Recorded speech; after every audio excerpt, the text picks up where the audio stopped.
Daily Words of God. 4. Light. The fourth thing concerns people's eyes. Light. This too is very important. When you see a bright light, and its brightness reaches a certain strength, it is capable of blinding human eyes. After all, human eyes are eyes of the flesh. They cannot bear irritation. Does anyone dare to stare directly into the sun? Some people have tried it, and if they are wearing sunglasses, it works just fine. But that requires the use of a tool. Without tools, man's naked eyes have no ability to face the sun and stare directly at it. However, God created the sun to bring light to mankind, and this light, too, is something He took care of. God did not simply finish creating the sun, put it somewhere, and then ignore it. That is not how God does things. He is very careful in His actions and thoroughly thinks them through. God created eyes for mankind so that they may see, and He also set in advance the parameters of light with which man sees things. It would be no good if the light were too dim.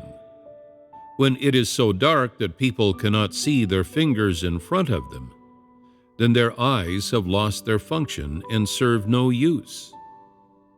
But light that is too bright renders human eyes equally unable to see things, because the brightness is intolerable.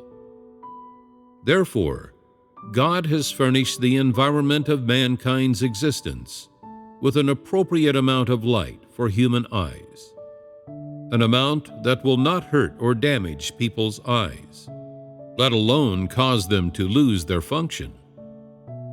This is why God added layers of clouds around the sun and the earth, and why the density of the air is able to properly filter out types of light that can hurt people's eyes or skin. These are commensurate. In addition, the colors of the earth that God created reflect sunlight and all other kinds of light, and are able to eliminate the sorts of light that are too bright for human eyes to adapt to. Thus, people are able to walk outside and lead their lives without needing constantly to wear very dark sunglasses. Under normal circumstances, human eyes can see things within their field of vision without being bothered by the light. That is to say, it would be no good if the light were too piercing, nor if it were too dim.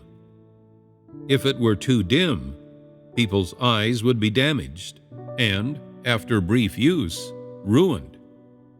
If it were too bright, people's eyes would be unable to withstand it.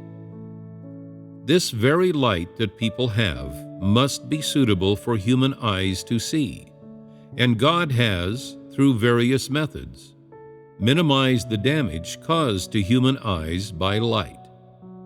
And though this light may benefit or afflict human eyes, it suffices to let people reach the end of their lives while maintaining use of their eyes. Was God not thorough in considering this? Yet the devil, Satan, acts without such considerations ever passing through its mind.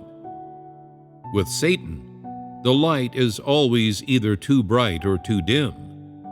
This is how Satan acts.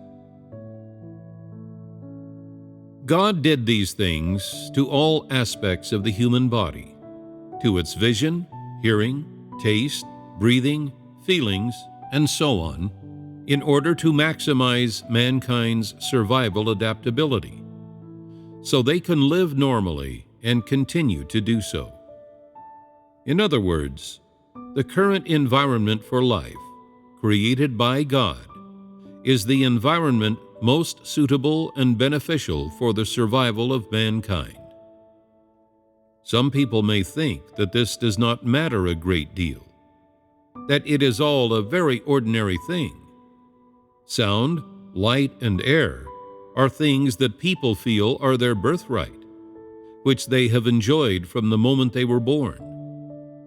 But behind these things that you are able to enjoy, God has been at work. This is something humans need to understand, something they need to know. No matter if you feel there is no need to understand these things or to know them. In short, when God created them, He gave much thought to them. He had a plan. He had certain ideas. He did not frivolously or simply put mankind into such an environment for life without giving the matter a second thought. You may think I have spoken too grandly about each of these small things, but in my view, each thing that God provided for mankind is necessary for the survival of humanity. There is God's action in this.